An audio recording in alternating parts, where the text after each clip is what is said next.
बिस्मिल्लाहिर्रहमानिर्रहीम। अस्सलाम वालेकुम। मैं हूँ आयशा और वेलकम करती हूँ आपको आयशा की किचन में। आज मैं लाई हूँ आप लोगों के लिए एक और मज़ेदार और चटपटी सी रेसिपी।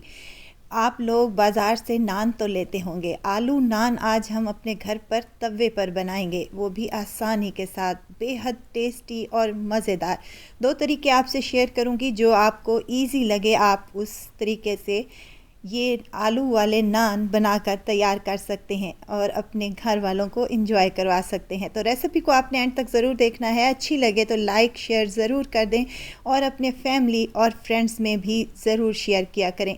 ये नान इतना कोई सॉफ्ट बनता है कि आपके मुंह में जाते ही घुल सा जाएगा और टेस्ट में तो ये लाजवाब है। तो आपने क्या करना है, रेसिपी को एंड तक ज़रूर देखना है। तो चलें फिर रेसिपी को स्टार्ट कर लेते हैं, बिस्मिल्लाह करते हैं। इस मज़ेदार से आलू नान बनाने के लिए सबसे पहले तो यहाँ पर मैंने एक बाउल ले लिया है, जिसमें हाफ़ कप मैं दूध का शामिल कर रही हूँ। दूध नीम गर्म है, उसमें डालूँगी 1 चम्मच चीनी का, 1 चम्मच नमक शामिल करेंगे और यहाँ पर मेरे पास 1 चम्मच ईस्ट का है। एक पैकेट मिल जाता है 40 से 50 रुपए का, वो इनफ रहता है। तो यहाँ पर इन तमाम चीज़ों को हमने मिक्स कर लेना है। अब यहाँ पर एक और चीज़ मैं डालना भूल गई थी, आप साथ ही डाल लीजिएगा। हाफ़ टी स्पून के करीब मीठा सोडा, जिससे हम चने वगैरह बॉईल करने के लिए इस्तेमाल करते हैं, ये वही वाला है। इसको भी मिक्स कर लेंगे और 10 मिनट के लिए साइड पर रख देंगे। 10 मिनट के बाद एक परात में मैंने आधा किलो के करीब मैदा ले लिया है। आपने जितने भी नान बनाने हों उस हिसाब से आप लोग मैदा ले सकते हैं। इस आधा किलो मैदे से हमारे 4 से 5 नान इजीली बन जाएंगे। अब 2 चम्मच मैं घी का इस्तेमाल कर रही हूँ और जो हमने मिक्सचर बना कर रखा था दूध और ईस्ट का, वो इसमें शामिल कर देंगे। और साथ ही इसी प्याले में मैं आधा कप पानी का भी शामिल कर रही हूँ। पानी भी नीम गर्म है। पानी और दूध जो हमने शामिल किया है उसको गर्म ही होना चाहिए। गर्म होगा तो ईस्ट राइज़ होगी, फूलेगी और हमारा जो नान का आटा तैयार होगा वो बेहतरीन सा तैयार होगा। अब हमने क्या करना है, इसको मिक्स कर लेना है, गूंद लेना है, सॉफ्ट सा आटा तैयार कर लेना है। ज़्यादा हार्ड नहीं करना और ना ही ज़्यादा पतला करना है। सॉफ्ट सी इसकी डो तैयार हो चुकी है। यहाँ पर 1 से 2 मुट्ठी दोबारा से लगाएंगे और इसको हमने रेस्ट पर छोड़ देना है तकरीबन 1 घंटे के लिए। अभी ठंडा मौसम है तो आपने इसको गर्म जगह पर रख देना है। ओवन है तो आपने इसको ओवन में रख देना है। तकरीबन 1 से 1.5 घंटे में ये आराम से हमारी डो जो है वो राइस हो जाएगी। अब एक बाउल में मैंने घी या कुकिंग ऑयल लगा लिया है ताकि हमारी डो जो है वो चिपके नहीं। अब इसको रेस्ट पर छोड़ेंगे तकरीबन 1.5 से 2 घंटे के लिए। अगर गर्मियां हैं तो 1 घंटे में ही राइस हो जाएगी। जब तक हमारी डो राइस होती है तब तक हम चटपटी सी आलू की फीलिंग तैयार कर लेते हैं, जिसके लिए मैंने आधा किलो यहाँ पर बॉयल किए हुए आलू ले लिए हैं। पोटैटो मैशर की मदद से इनको अच्छे तरीके से मैश कर लें, कोई भी गुठली बाकी ना रहे। अगर गुठली रह गई तो हमारे नान फटना स्टार्ट हो जाएंगे।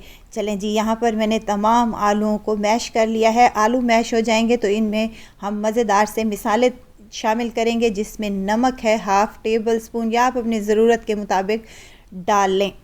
अब यहाँ पर कुटी हुई लाल मिर्च है मेरे पास 1 टेबल स्पून के करीब, ये भी शामिल कर देंगे। खुश्क धनिए का पाउडर है 1/2 टेबल स्पून, ये भी इसी में शामिल कर देंगे। 1 टेबल स्पून इसमें कुटी हुई हरी मिर्चें शामिल कर रही हूँ और अच्छे कलर के लिए हल्दी इस्तेमाल कर रही हूँ 1/2 टी स्पून के करीब। आप इसमें चाट मसाला या नींबू का रस भी इस्तेमाल कर सकते हैं। ढेर सारा डाला है मैंने हरा धनिया और इसको मिक्स करके साइड पर रखेंगे। आटे को हमारे तकरीबन 1.5 घंटा हो चुका है। देखें आटा हमारा फूल चुका है, राइस हो चुका है और डो इतनी ज़बरदस्त सी बनी है कि आप यकीन ही नहीं करेंगे। ये इतने मज़ेदार सा आटा तैयार हो चुका है। अब यहाँ पर काउंटर पर ले आएंगे, इसको हल्का सा मैदा डस्ट करेंगे और इस आटे को हमने दोबारा से अच्छे तरीके से सॉफ्ट कर लेना है। इस तरह करने से हमारा एक तो आटा भी सॉफ्ट हो जाएगा, दूसरा हमारे नान बहुत ही अच्छे बनेंगे। आपने ये वाला स्टेप लाजमी करना है। 3 से 4 बार इसको अच्छे से गूंद लेने के बाद हमने इसका एक पेड़ा तैयार कर लेना है और उसके बाद हमने इसकी कटिंग कर लेनी है। तकरीबन इस आटे से हमारे 6 नान इजीली तैयार हो जाएंगे। अगर आप बड़े साइज़ के बना रहे हैं तो 4 से 5 आपके इजीली बन जाएंगे, लेकिन यहाँ पर मैं मीडियम साइज़ के तैयार कर रही हूँ जो कि 6 अदद हमारे बनेंगे। और यहाँ पर आटे को कट करने के बाद मैंने इनके पेड़े तैयार कर लिए थे। पेड़े एक ही साइज़ के होंगे तो हमारे नान भी एक ही साइज़ में बनेंगे, जो कि देखने में और खाने में बहुत ही खूबसूरत लगेंगे। चलें जी, यहाँ पर तमाम पेड़े मैंने तैयार कर लिए हैं। पेड़े जो हम रोटी चपाती बनाते हैं उससे थोड़े से बड़े हैं, तो यहाँ पर इनको मैं हल्का सा घी लगा लूँगी या ऑयल लगा लूँगी और उसके बाद इनको 10 मिनट के लिए रेस्ट देना लाजमी है। इससे क्या होगा, हमारे जो पेड़े हैं वो अच्छे से फूल जाएंगे। 10 मिनट के बाद देखें हमारे पेड़े अच्छे से फूल चुके हैं। अब एक पेड़े को उठाएंगे, हल्का सा इसको हाथों की मदद से फैला लेंगे और उसके अंदर रख देंगे चटपटी मज़ेदार आलू की फीलिंग, और दोनों हाथों से इनको हमने बंद कर लेना है। इस तरह से हम बंद करेंगे तो हमारा जो नान है वो खुलेगा नहीं और ना ही फटेगा। अब इसको जो एक्स्ट्रा डो बची है इसको भी अंदर से हम फोल्ड कर देंगे। देखें हमारा मज़ेदार सा पेड़ा तैयार हो चुका है। इस पे हल्का सा मैदा डालेंगे और इसको बेल लेंगे। अगर आप हाथ की मदद से बेल रहे हैं तो कोई बात नहीं है, अगर आप बेलन की मदद से बेल रहे हैं तो इसको बिल्कुल हल्के हाथों से आपने बेल लेना है, ज़्यादा ज़ोर आजमाई नहीं करनी। अब क्या होता है कि मार्केट वाले जो नान बनाते हैं उनके पास एक सांचा होता है जिससे वो डिज़ाइन क्रिएट करते हैं। यहाँ हमारे पास हमने अपना देसी जुगाड़ निकालना है, तो यहाँ पर मैंने एक ढक्कन ले लिया है। किसी भी जार का आप ढक्कन ले लें और उसके ऊपर रखते हुए हल्का सा प्रेस करेंगे तो ये अपना डिज़ाइन क्रिएट हो जाएगा। और दूसरा, ये आप कोई भी चम्मच या छुरी ले लें या इस तरह का कोई भी आप चीज़ ले लें, आप इसकी मदद से इसके लंबाई में हल्के हल्के हाथों से आपने इनके स्टेप बना लेने हैं और दूसरी साइड से भी आपने इसी तरीके से स्टेप तैयार कर लेने हैं।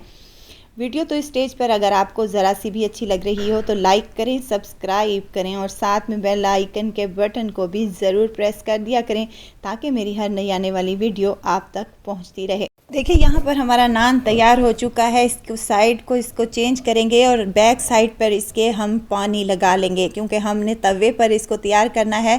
तो पानी लगाने से क्या होगा कि तवे पर ये चिपक जाएगा। अगर पानी नहीं लगाएंगे तो ये चिपकेगा नहीं और ये बिखर कर टूट जाएगा। अच्छा खासा पानी लगा लें हल्के हाथों से और इसको हमने तवे पर अप्लाई कर लेना है, जो कि तवे को पहले ही मैंने गर्म करने के लिए रख दिया था मीडियम हाई फ्लेम पर।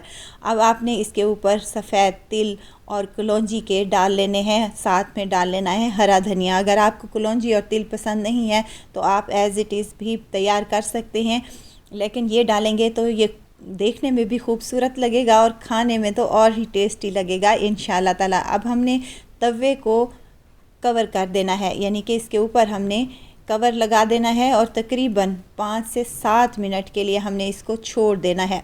और 5 मिनट के बाद देखें यहाँ पर बबल्स बनना स्टार्ट हो चुके हैं। तो इसको हमने क्या करना है, इसको एक कढ़ाई को पहले ही गरम कर लेना है और इस तवे को कढ़ाई के ऊपर रख देंगे। ये हमारा तंदूर का काम करेगा। और 5 मिनट के बाद देखें हमारा आलू वाला नान बिल्कुल तैयार हो चुका है। इजीली ये निकल आएगा और कोई भी हमें दिक्कत नहीं आएगी और ये मज़ेदार सा तैयार होगा और बेहतरीन सा लगेगा। अब आपने क्या करना है, इस नान को निकाल लेना है और ऊपर ब्रश की मदद से हमने इसके ऊपर मक्खन लगा लेना है। देखें नीचे से भी ये बिल्कुल पका हुआ है और बेहतरीन सा लग रहा है। अब दूसरा तरीका मैं आपको बताती हूँ।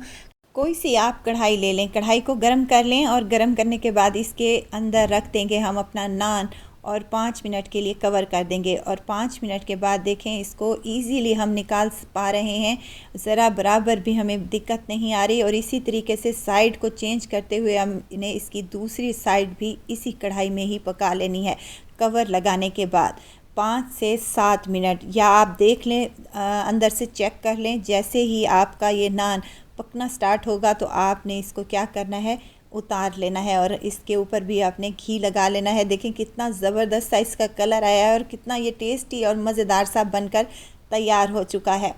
और इसी तरीके से आपने तमाम नान अपने बनाकर तैयार कर लेने हैं। अब 2 तरीके मैंने आपसे शेयर किए हैं। एक तो ये वाला है जो हमने तवे पर बनाया है और ये जो है कढ़ाई में बनाया है।